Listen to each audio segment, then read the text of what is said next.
party to the political process of decision-making in Iran. You've met all the players. You've met Bush, you've met Cheney, you've dealt with the CIA for years.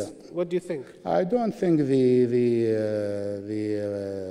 to attack Iran is the answer. I think this would only bring about some negative results. I think you need to have, I mean, the United States and the international community need to have a very clear-cut policy how to contain Iran, how to bring it to dialogue, and how to make it respect the neighbors, including Iraq, and to help Iraq to stabilize itself. I'm going to ask the audience what they think. We're going to throw it up into you now and your questions. We have a question first from Walid Khan. Walid Khan, could we have your question, please? With the tremendous loss of life, destruction of infrastructure, rise of poverty and sectarianism, increase in cases of rape of young women in Iraq, if an ordinary Iraqi is questioned, in all honesty, will he say that he is happier and more proud now than under Saddam? No, it wasn't happy then, it is not happy now. And definitely I, for a person, I never expected, I fought Saddam for decades, but I never expected the situation that is happening now in Iraq. We had dreams of law and order and democracy and equality within the Iraqi society, but unfortunately we are nowhere there, and the bloodshed is continuing, and this is a mistake that has been committed by us, by Iraqis, as well as by the international community. But we are here, we need to look at the situation, no matter how bad it is, and to try and work out how we can salvage not only Iraq, but the region. What do you think? Do you think it was worth it, removing Saddam from power? Obviously, definitely not, because of the suffering and all that has happened. I mean, that was the whole motive of the Americans, and it's much worse now, the situation in Iraq. Perhaps we could hear at this point from some of our Iraqis in the audience, students who would like to say something about whether they think it was worth it, the suffering that Iraq has had over the last 3 to 4 years. All right, yes, can we hear from you? You helped a foreign power invade your own country because you thought it was something good for your own country, but obviously nothing's different. Maybe it's even worse.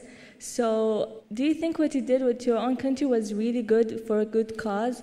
And did you help your country? Not me. I don't know how much you know about me and my party.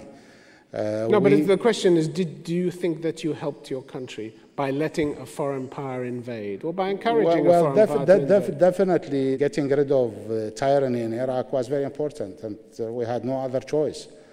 Saddam was inflicting a lot of problems on Iraq, and he got the Iraqis in 2 wars, let alone the wars inside Iraq. There was a severe oppressive regime. Yeah, but he didn't have 1/5 of the population dead or displaced, which you've got now, did he? We had a lot who have been killed, a lot who left Iraq, sought refugee status in various countries. And tyranny needed to end in Iraq. But we did not call for the invasion of Iraq. On the contrary, we advocated change from within the country by the institutions of Iraq and by the army. But unfortunately, the mistake have happened, and we need to rectify things. There are problems now, and we need to look at these problems and rectify them. All right, we'll take another question, please, from Mahin Haidar. Mr. Allawi, how will you end the sectarian violence in Iraq and rid the country of the foreign insurgents? That's why I think one needs a strong government, a government that can build the institutions of the state, including the police, the army, and the security, and implement martial law and get rid of militias, and build the institutions on the basis of loyalty to the country, to the state, not loyalty to the sect or loyalty to the individual or to the party, as is happening now.